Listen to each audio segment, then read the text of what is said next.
warahmatullahi wabarakatuh. Waalaikumsalam.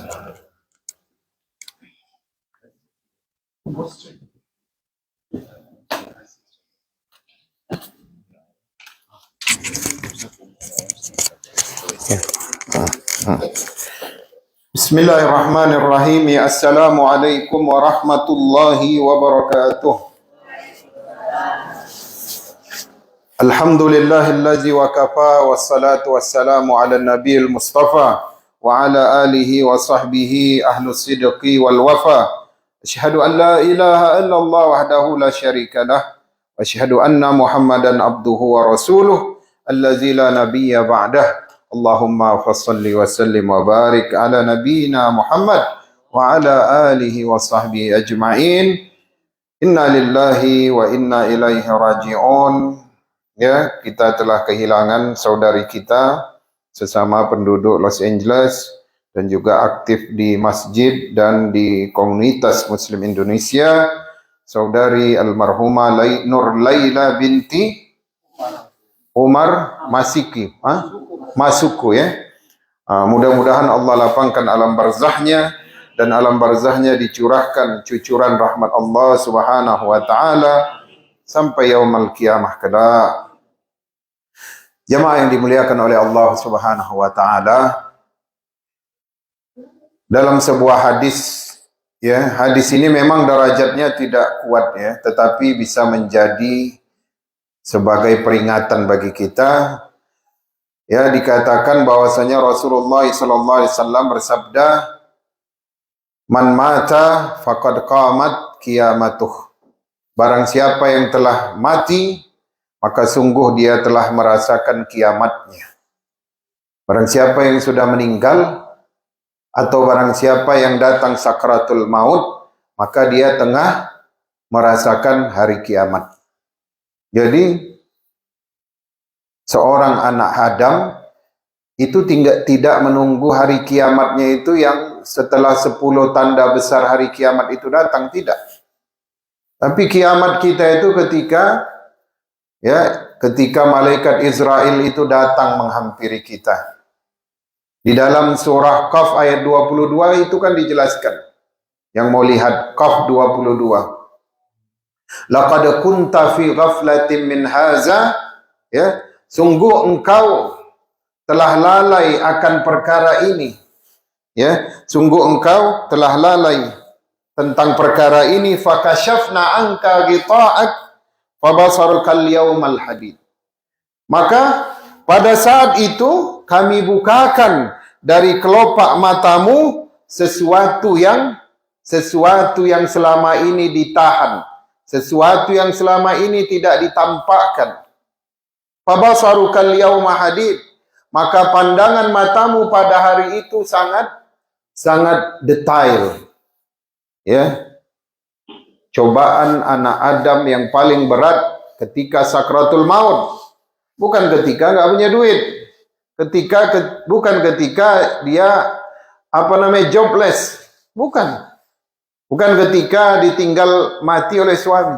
Tapi cobaan terberat bagi anak Adam ketika datang kepadanya sakaratul maut. Rasulullah SAW berkata kepada Ummul Mukminin Aisyah, "Ya Aisyah, inna fil mauti la sakarat." Wahai Aisyah, sesungguhnya di dalam kematian itu ada rasa sakitnya. Jadi hidup kita ini memperjuangkan agar mati kita itu enak. Mati kita itu mendapatkan husnul khatimah.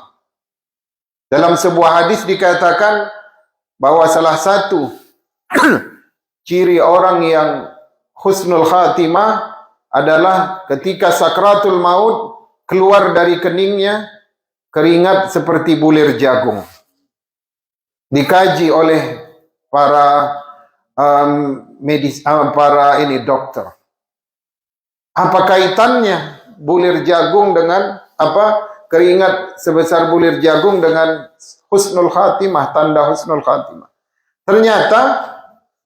Ternyata rasa sakit dalam kematian itu Itu karena saking cintanya Israel kepada hamba yang beriman husnul khatimah ini, maka dia mencabut ataupun melepaskan roh dari badan seseorang hamba Allah itu dengan 3 kali tarikan. Ya, wahai fulan ibnu fulan, wahai hamba yang saleh, sudah dekat waktumu untuk kembali kepada Rabbmu. Maka ditarik sekali, bersabar. Ya, bersabarlah. Ditarik sampai lutut. Ya. Maka dia merasakan kesakitan yang dahsyat. Kemudian ditarik lagi sampai ke pinggang. Dia rasakan kesakitan yang dahsyat. Keluar keringatnya. Baru yang kali terakhir sabar sampai ke lehernya. Kalau sudah di leher sudah tertutup pintu untuk bertaubat. Dari mulai kaki ke lutut, lutut ke pusat, ini masih ada pintu taubat masih dibuka. Ya. Tapi kalau sudah di leher sudah. Ya, sudah selesai. Usahanya di dunia untuk menjadi penduduk surga atau akan dilemparkan ke dalam neraka. Nauzubillah. Jadi kita ini sebenarnya hidup yang sebentar ini untuk memperjuangkan sakratul maut ini. Sakratul maut ini adalah pintu pertama menuju alam akhirat. Saya bacakan ya hadis dari Utsman ibnu Affan ketika dia dilihat oleh sahabat menangis melihat kuburan. Ya, ketika menangis melihat kuburan. Hadisnya itu dari dari Hani Maula Utsman ataupun bekas budaknya Utsman berkata, karena Utsman ibnu Affan, karena Sayyidina Utsman ibnu Affan adalah Sayyidina Utsman ibnu Affan, iza waqafa ala qabri baka. Kalau dia jumpa kuburan menangis, hatta yabilu lihyati, sampai basah mengalir air di janggutnya. Air itu, air mata menetes sampai janggutnya itu basah kuyup.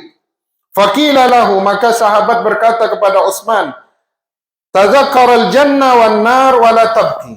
Ketika engkau diingatkan tentang ayat-ayat surga dan neraka, engkau enggak menangis. Wa tabki min hadza, dan engkau menangis ketika melihat ini, melihat kuburan, kenapa nangis? Ketika dengar ayat-ayat neraka dan surga, kenapa enggak nangis? Sahabat heran. Karena kebiasaan sahabat kalau dibacakan ayat tentang surga, mereka tersenyum, menangis, mengiba kepada Allah di dalam hatinya agar dijadikan min ashabil jannah. Ketika mereka mendengar ayat-ayat neraka, bergetar tumitnya. Ya, sampai-sampai mau jatuh. Kadang-kadang imamnya enggak kuat, imamnya pingsan karena ayat-ayat neraka. Tapi kenapa engkau enggak nangis ya Utsman, tapi menangis melihat kubur? Maka berkata Utsman, qala Rasulullah sallallahu alaihi wasallam, ya inna Rasulullah sallallahu alaihi wasallam qala, karena aku dulu pernah mendengar Rasulullah berkata, innal qabra awwalu manazilil akhirah. Sesungguhnya kubur itu ya rumah pertama dari alam akhirat. Tempat tinggal kita pertama dari alam akhirat yang sangat panjang. 9 proses. Fa inna jaminhu fama ba'dahu aisar. Kalau dia selamat di tempat tinggal pertama akhirat yaitu alam kubur, maka alam setelahnya akan lebih mudah. Ya. Wa illam yanju minhu fama ba'dahu asyad. Tapi kalau dia sudah babak belur di alam kubur, maka alam setelahnya akan lebih dahsyat siksaannya. Hidup 63 tahun, di Amerika bisalah 93, 98. Tapi bayangkan, kalau kita nggak siapkan husnul khatimah pada waktu sakaratul maut, kita rugi 9 proses. Proses pertama, sakaratul maut. Yang kita lihat dia proses sakaratul maut 2 menit. Tapi dia sudah masuk pintu pertama alam akhirat. Alam akhirat itu 1 hari di dunia 50.000 tahun hitungan dunianya. Ya. Maka kalau orang sedang sakarat, Jangan diajak ngobrol yang lain-lain. Di mana ayah simpan surat tanah, ya? Di mana rekening aset-aset di bank, kunci deposito bank. Jangan. Talkinkan dia. Itu perjuangan terakhir dia. Ya, kata Imam Ghazali, orang yang sakaratul maut itu seperti tengah terombang-ambing di samudra yang luas, yang gelap. Ya, maka dia menunggu keturunannya, sanak saudaranya untuk melemparkan pelampung baginya. Kalau dilemparkan yaitu kalimat tauhid la ilaha illallah, maka itu seperti memberikan kapal skoci. Tapi kalau yang dilemparkannya adalah suratul ikhlas, ya, seperti dilemparkan kepadanya ini pelampung yang besar. Kadang-kadang ada yang dibacakan kepadanya surah Yasin. Surah Yasin itu sesuatu yang memperlembut, mempermudah proses sakratul maut. Jadi kalau orang dibaca Yasin, jangan setelah meninggal. Cucu suruh baca Yasin, menantu suruh baca Al-Ikhlas. Anak-anak ajarin ayah ucapin la ilaha illallah pelan-pelan. Jangan sampai kita aja yang ucap la ilaha illallah, ayahnya la gitu. Ajarin la ilaha illallah sampai dia. Mangkana, kata Rasulullah, mangkana akhiru kalamihi la ilaha illallah dakhalal jannah. Itu nggak ada embel-embel lain. Barang siapa yang kalimat terakhirnya adalah la ilaha illallah, dia masuk surga.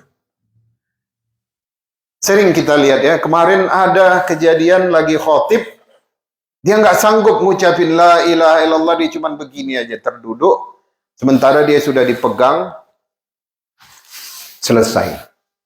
Ada seorang syekh di Kuwait lagi kasih tausiah 40 hari kematian.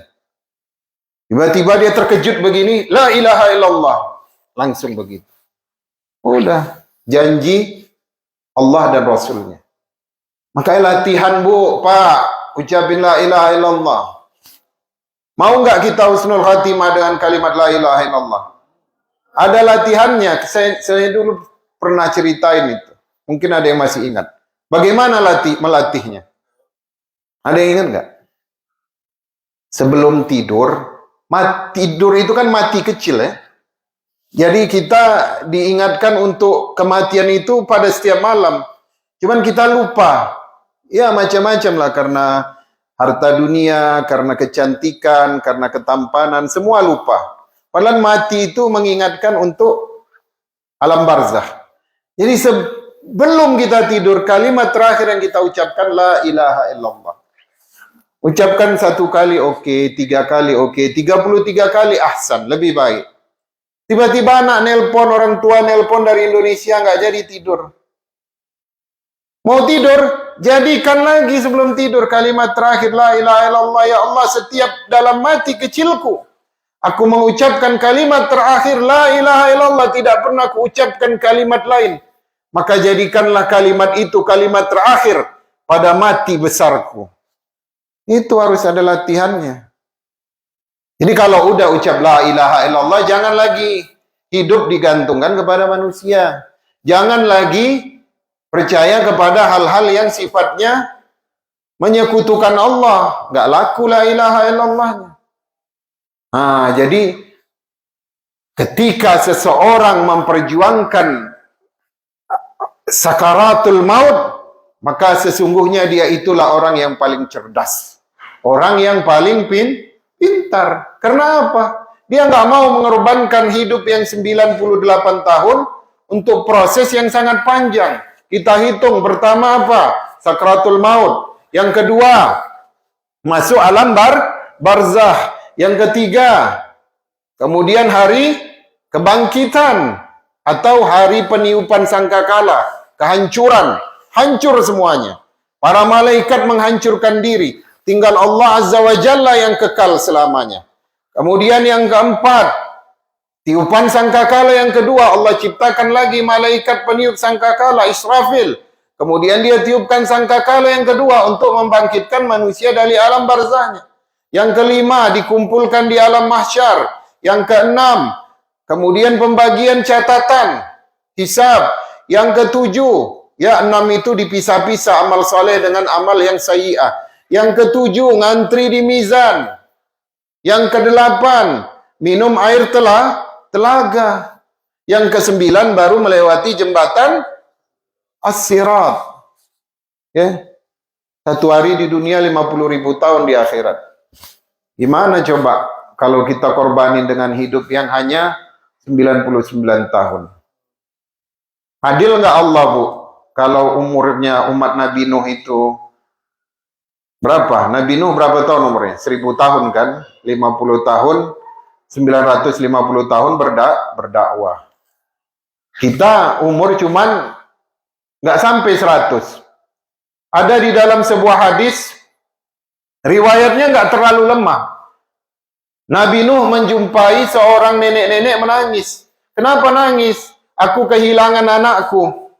Ya, berapa umurnya? 300 tahun.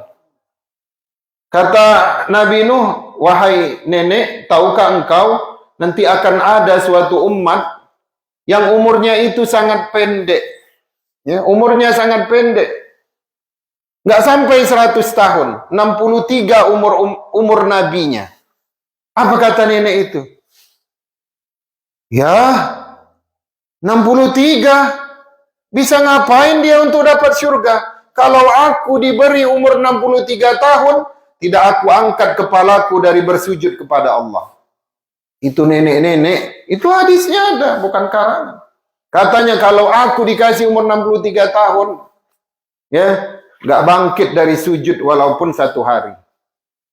Kita kadang, ya, 1 hari nggak pernah sujud. Gimana coba? Ngorbanin hidup yang sebentar untuk proses yang sangat panjang dan lama. Maka marilah kita siapkan menjadi seorang yang husnul khatimah. Ya, malaikat itu pada ngelapor sama komandannya, ya. Ibaratnya Israel ini sebagai komandan yang akan menerima laporan-laporan. Pelan-pelan komandan, ini adalah min ashabil khair. Ini adalah dari orang yang selalu berbuat baik. Aku sering melihatnya di masjid, aku sering melihatnya di majelis taklim, aku sering melihatnya bersama anak yatim, aku sering melihatnya, ya, di garage sale, atau aku sering melihatnya di masa-masa untuk jamaah majelis taklim. Aku sering melihatnya azan, aku sering melihatnya iqamah, aku sering melihatnya puasa sunnah. Itulah yang nanti membuat malaikat Israel itu datang dengan wajah yang paling indah. Pernah ditanya oleh Nabi Ibrahim, ya Israel, apakah seperti ini wajahmu ketika mendatangi anak Adam? Kata Israel, la, andi wajhaini. Aku punya 2 wajah ya Ibrahim, Khalilullah. Coba tunjukkan aku wajah yang satu lagi. Oh, nggak boleh. Itu atas dasar amalnya. Kalau kau mau lihat, minta sama Allah. Karena Nabi Ibrahim ini adalah orang yang sangat lembut hatinya. Nabi Ibrahim tuh kalau lihat orang kafir, didoain, ya Allah, kalau hidayah nggak masuk melalui diriku, maka bukakanlah pintu petunjuk. Kalau engkau ampunkan dia, sesungguhnya dia hambamu. Kalau engkau masukkan dia ke dalam neraka, maka dia juga hambamu. Itu lembutnya hati Nabi Ibrahim, nggak tega lihat orang kafir mati dalam keadaan tidak beriman. Jadi kita kalau punya teman kafir, usahakan dia sampai beriman. Itu baru namanya pandangan kasih sayang. Akhirnya cerita tadi, Nabi Ibrahim minta langsung kepada Allah. Diizinkan Israel untuk menunjukkan wajahnya ketika mendatangi orang yang kafir atau su'ul khatimah. Maka ketika diperlihatkan kepada Nabi Ibrahim pingsan. Nabi Ibrahim pingsan. Bukan hanya buruk, bahkan busuk baunya. Itu ruh yang mati dalam yang mati dalam keadaan sul khatimah itu dilaknat setiap melewati pintu langit. Jadi kalau ruhnya buruk ketika dicabut dari jasadnya itu hanya bisa melewati pintu langit pertama, pintu langit kedua malaikat penjaga langit nggak mau bukain. Bawa balik ke bumi ya Israel, sungguh busuk baunya. Semoga Allah melaknatnya, dilaknat oleh para malaikat. Na'udzubillah. Tapi kalau orang beriman, insya Allah semuanya husnul khatimah. Ya, yang penting jaga tauhid. Ya, kalau ibu-ibu surganya ada di bawah telapak kaki suami. Ya, kalau suami surganya ada di bawah telapak kaki ibu. Jadi begitu aja. Anta wa maluka li abika. Engkau dan hartamu punya ayahmu. Tapi ketika anak saya bilang anti wa maliki li abika, enggak maulah katanya. Ya, karena dia punya tabungan yang kita mau pinjam, dia enggak kasih. Intinya semuanya akan husnul khatimah apabila jaga tauhid. La ilaha illallah. Jangan pernah percaya benda-benda mati ini bisa membuat kita jadi jimat, membuat jimat ataupun segala sesuatu yang itu sebenarnya wewenang Allah, ya. Jadi mudah-mudahan almarhumah kita doakan husnul khatimah, ya, apalagi sedang menuntut ilmu, dihitung sebagai mati syahid fil akhirat, tetap dimandikan, tetap dikafankan, disolatkan dan dikuburkan. Karena apa? Karena dihitung nanti syahidnya di akhirat. Seorang yang tengah menuntut ilmu, meninggal pada saat menuntut ilmu, maka dia dihitung sebagai meninggal mati syahid. Kemudian kalau sakit perut juga syahid, ya. Yang paling mudah mati syahid itu sebenarnya para wanita. Barakallahu li walakum, kita doakan dulu almarhumah, ya, karena Pak Said katanya disuruhnya saya aja katanya diborong. Baiklah, bismillahirrahmanirrahim. Bismillahirrahmanirrahim. Allahumma bismillahirrahmanirrahim. Alhamdulillahi rabbil alamin. Hamdan na'imin, hamdan syakirin, hamdan yuwafi ni'amahu wa yukafi'u mazidah. Ya Rabbana lakal hamdu kama yanbaghi li jalali wajhikal karim wa azimi sultanik. Allahumma ighfir laha warhamha wa'afiha wa'fu anha wa wassi' madkhalaha wa adkhilha ila jannatikal mukarram. Allahumma ij'al qabraha rawdun min riyadil jinan wa la taj'al qabraha hufratun min hufarin niran. Allahumma anta rabbiha wa anta khalaqtaha وأنت هديتها للإسلام وأنت قبضت روحها وأنت أعلم بسرها وعلانياتها جئنا شفعاء فاغفر لها وارحمها وعافها واعف عنها يا رب العالمين. اللهم لا تحرمنا أجرها ولا تفتنا بعدها واغفر لنا ولها يا رب العالمين والحمد لله رب العالمين وبالله التوفيق والهداية والسلام عليكم ورحمة الله وبركاته.